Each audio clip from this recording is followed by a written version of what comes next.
So, like with all of our patches, they give us the notes right here. We got a little answer key for what's going on.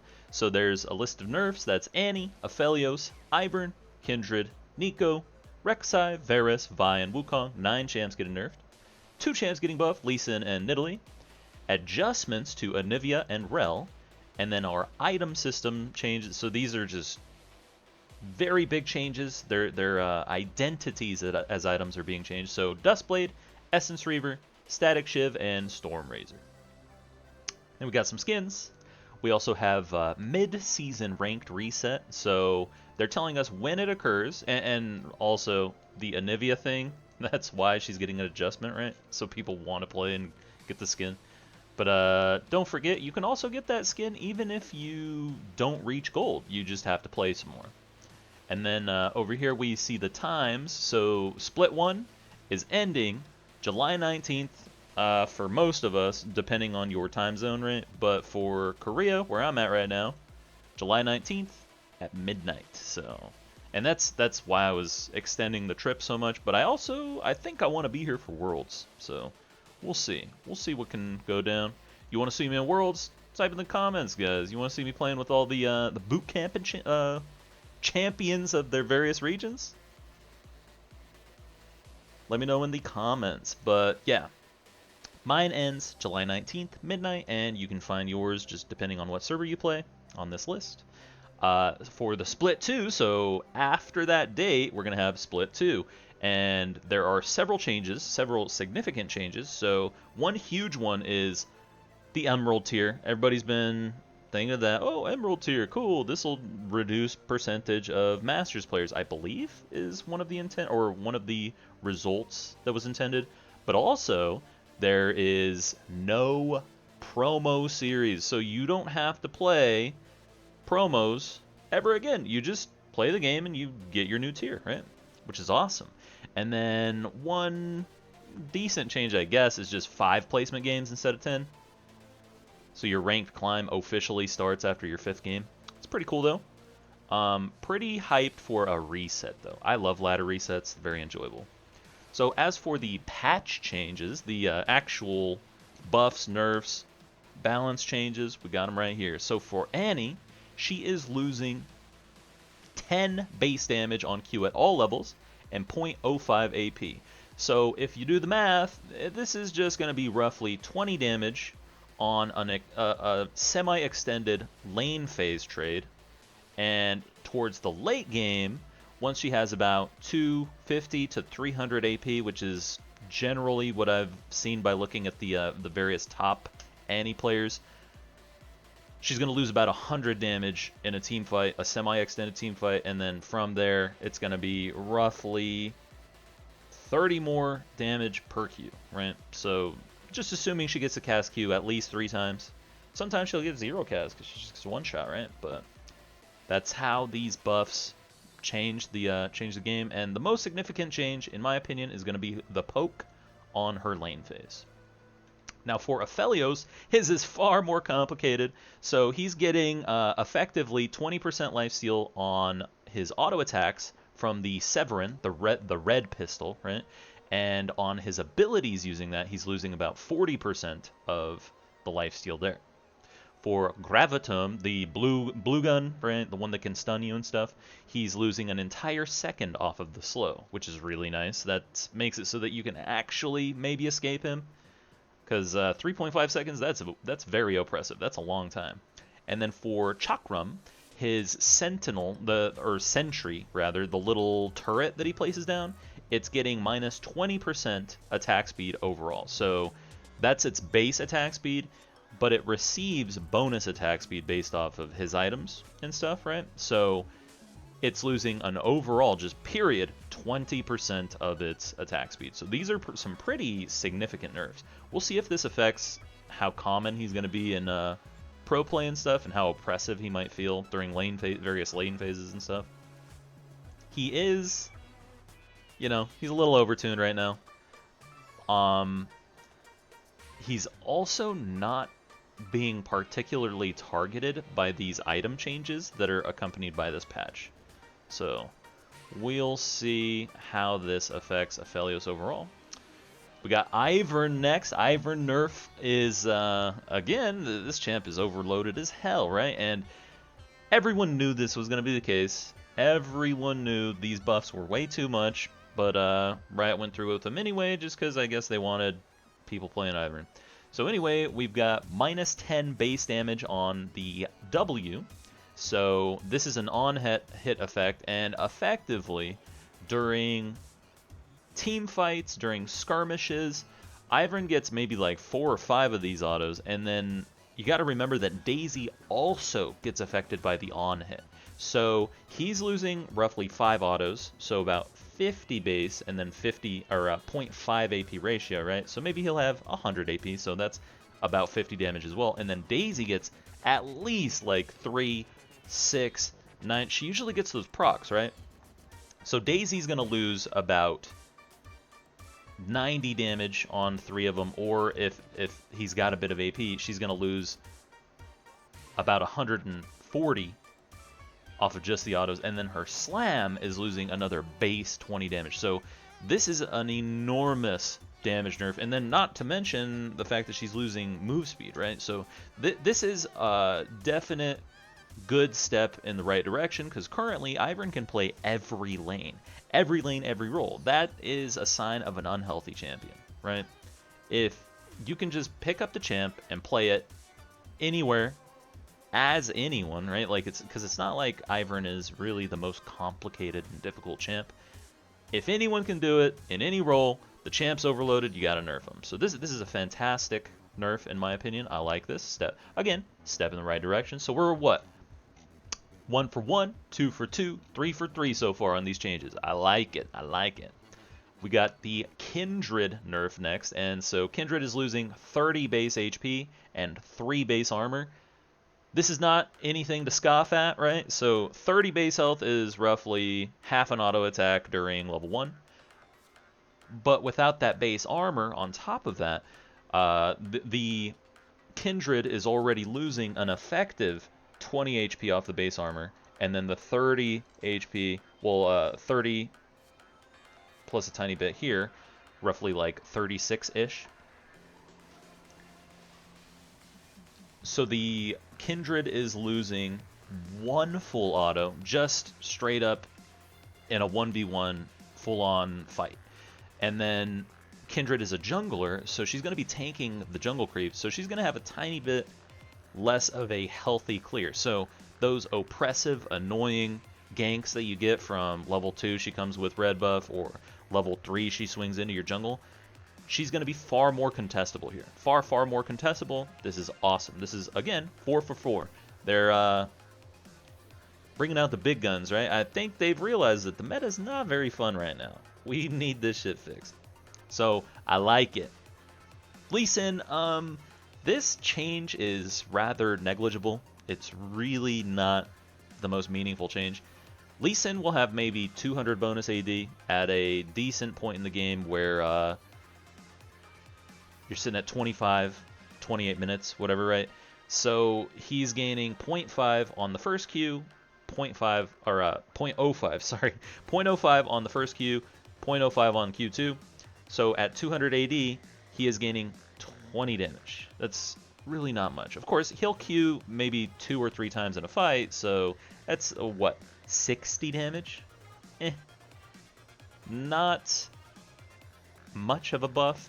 I think this is more of a visibility change in combination with something like Kindred and various other champs getting nerfed.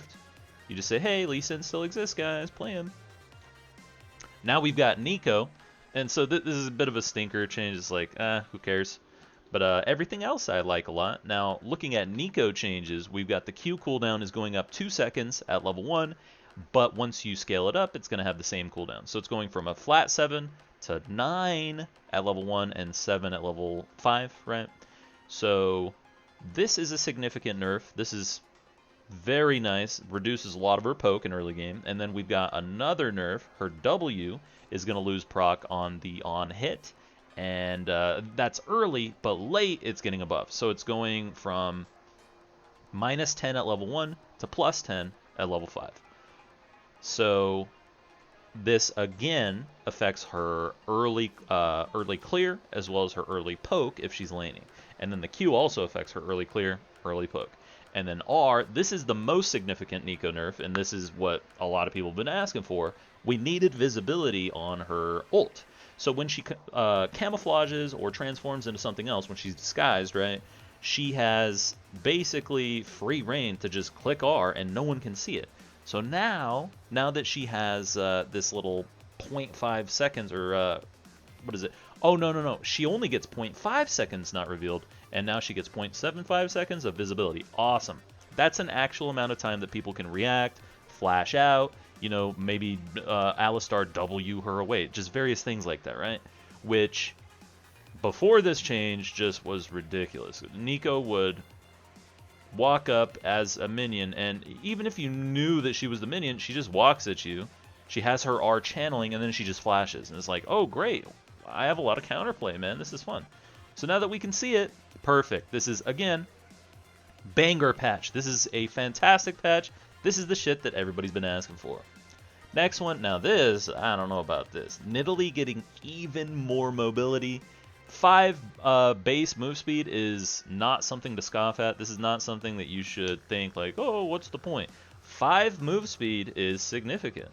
This puts her at a position where she just gets to kite even harder. She's going to do her clears a little bit better, a little quicker. She's going to be in places a little bit faster. She's also going to be able to kite you. She's going to be able to catch you more easily. So this is scary. Especially because playing in Korea, you run into all the super top tier Nidalee players. So we'll see how this feels. I'm already banning this bitch when I'm jungling sometimes, so... Especially because with the Kindred nerf, I won't have to ban Kindred. I could just ban Nidalee, huh? We'll see. But next one, yeah, that's another stinker change. I don't like that. I think maybe they could have just given her more damage or something. Not the mobility, man. But Rek'sai. Rek'Sai is getting -3 base AD, which affects Rek'Sai's clear, as well as combo. So like when Rek'Sai knocks you up and does auto Q into E, that's -4 autos of base damage. So she's going to lose 12 base damage just off of that alone, and then off of the E, depending on what level it is, what her bar is at, losing a little damage there too. So this is nice. And then base health, again, I like this. I don't think that junglers should have super high base health because they're already generally like 100% health when they come through for a gank. So like, at least give me something to work with, right? Let me turn these fights. If you're gonna make my lane 2v1 all game, give me a chance to kill these fuckers. So yeah, this is another good change. I like it. And then now this Rell thing, so they call it an adjustment, but I think this is just like an overall complete buff. She's losing a tiny bit of health regen growth. So overall, she's gonna have 0.2 HP regen removed per level. So at 18, she loses 3.6 HP regen. At level 2-ish, she loses like barely 0.1, right? Because the scaling on your levels, you get most of your stats from 12 to 18, right? So that's really negligible. Base magic resist, 2 MR, not that big a deal. Magic resist growth down 0.2, so again 3.6 at 18, not that big a deal. But then these are all buffs, so her Q is getting 20 extra damage level 1 to monsters, and this is not only is she getting a buff to her own jungle clear, but for when she leashes. And then over here we got the W is receiving well, of course you usually want to start W. Level 1 is Rell, but I think a Rell could generally like follow a jungler around. Like let's say you have a Silas jungle, you could just start Q and Q the red, walk down to Krugs with him, Q that, and just give him like the fattest leash of his life, right? Something like that. But W is getting -20 base HP, and then -25 at late game. Or actually no, this has to be a typo, because it's minus 20, minus 20, minus 20, minus 20, and then minus 25. That doesn't make any sense. So that's a typo. It's going to be 115 base, I'm pretty sure. And then dismounted attack speed. So this is, again, a clear thing. She has better attack speed. Then we got here the full tilt. E does, again, more damage to the minions, or to the jungle creeps, right? So her jungle clear, I thought, was already oppressive. I don't know why they're doing this, but whatever. So she's just getting a buff. Undeserved. This is the one... No, there's two stinkers. There's the Nidalee change and then Rell change so far. So I don't like those, but whatever. Varus. This one's really nice. So his W on hit effect is getting 0.05 AP extra, which is just a tiny, tiny bit. So let's say he has the 300 AP money mark that a lot of people get. That's like 20-minute mark, 25-minute mark. You have roughly 300 AP, right? So when he autos you 3 times, he's going to get an extra 15 per auto, so 45 on that. And then maybe he ults you. Well, he's not getting a buff there, never mind. He'll auto you 3 times, and then he might auto you 3 more times, so roughly 90 extra damage on that. But an enormous nerf on his stacked W proc. So if he has 300 AP and he gets 2 full procs of his Blighted Quiver, right? He stacks up the thing, or he hits you with R, which stacks it perfectly. Then he Qs you, and then he autos you 3 more times, and then he E's you. That's going to proc it twice, right? He's getting minus 1% per 100 AP, so of your max health.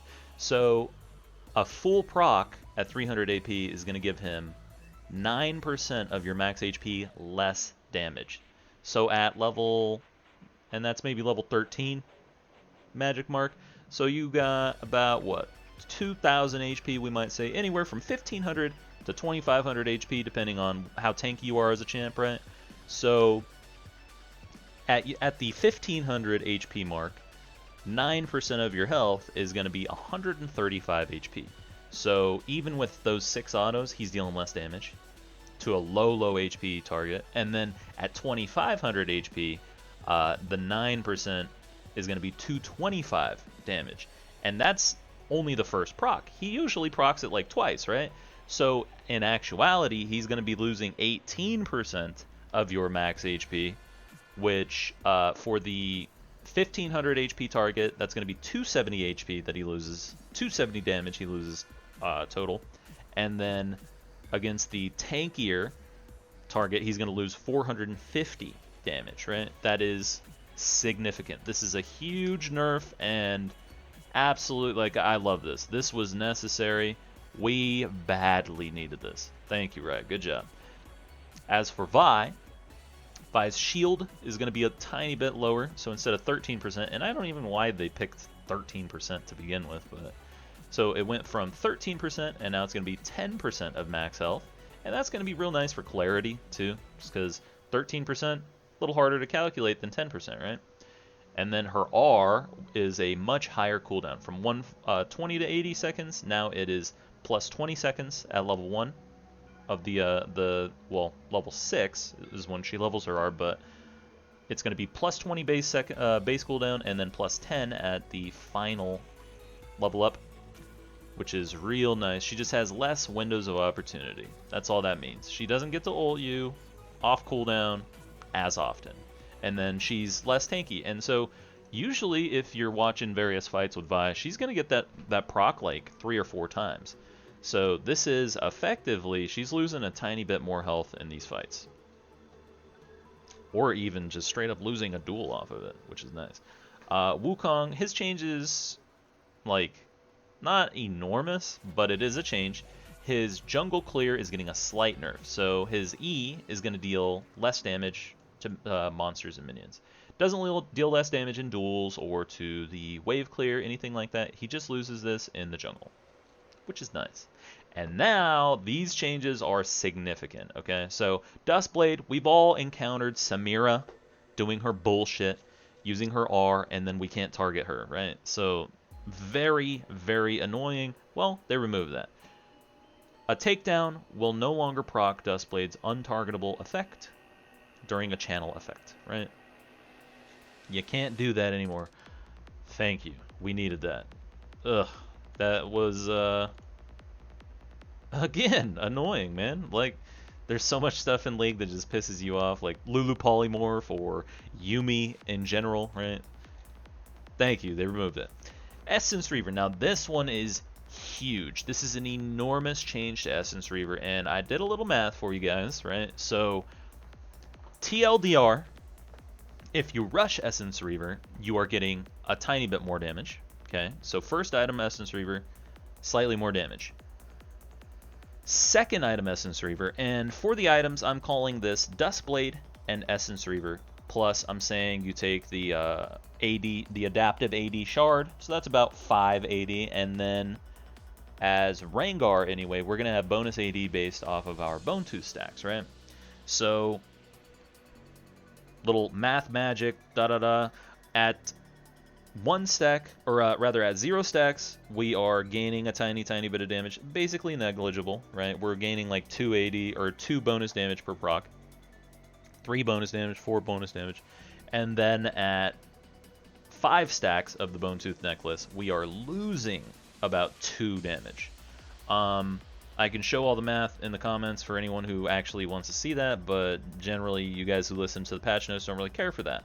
So TLDR, 1 item, buff, 2 items, break-even point-ish, and then 3+ items, nerf. So I did do, now for the 6 items, I did do the full math, and this is 4 Infernal Drakes, Fortifying Pot, we have all 5 of the stacks, because, you know, Head of Kha'Zix. If I got the Head of Kha'Zix, I already won the game, right? So that, I'm not going to count that one. That's basically like you win twice during those games. You get the Head of Kha'Zix, and then you win the game, right? Stuff like that. So I didn't really count that one. And then we've got Baron buff and a whole bunch of items. So our 6 items for this this experiment is going to be Essence Reaver, obviously, Duskblade, Bloodthirster, Mortal Reminder, Stormrazor, and fully stacked Ravenous Hydra. So overall, we're going to have 55, 60, 95, 40, 50, 85, plus 5 from the Shard, plus 15 from the Elixir, plus 48 from the Baron buff, plus 4 Fire Drakes, which is another 20%, and then 5 Bone Tooth stacks, which is 25%. So we have overall 1.45 is our multiplier for our total AD, and then our base AD gives us 119, so we have 45% of 119 is 53.55 AD, and then 1.45x all of those items and stuff, which is 710.4 bonus AD, just in total. And then taking the 20% of that is going to give us minus 142 per proc. Or actually, no, right here I'm missing the 53.55 bonus AD, so 20% on top of that. So 10.6 actually, so we are missing 153 approximately bonus damage off of the Essence Reaver from bonus AD. And we gain, because we are level 18, so our base AD is 119 times 0.3, so we gain 36 bonus damage. So that's going to be roughly 117 damage total that we lose per Essence Reaver proc at this amazing Thanos build level of gameplay, right? So that's the absolute max amount of damage that we're going to lose per proc. And how many times do we proc Essence Reaver per fight? Well, on our first one shot, we proc it once. And then on our subsequent fights, or let's say we're fighting a tank, we'll probably proc it at least twice, at least 2 or 3 times, right? So we're losing a hefty amount of damage off of the Essence Reaver change. I do think it's necessary. Essence Reaver was overloaded for so long, so it's fair, but sucks. Rest in peace, Essence Reaver. You're no longer, you know, best in slot, I think. I think the item is... It's definitely has its place for Rengar builds, but it's more balanced now. Here's one that I like. Static Shiv no longer gives bonus AP on the minions. So LeBlanc, Zoe, those are the examples they give, and there's a ton of other champs that are building this shit. They don't have the Giga free wave clear anymore. They don't just one-shot the wave and walk away. This is excellent. I like this. Thank you, Riot. Good job. It's also losing 0.2 AP ratio on the procs on champs. So it's losing a little bit of that poke damage. So I think Static Shiv, we might still be in a meta where you see the item, but we're not going to see 4 Static Shivs per game, which I like. I like this.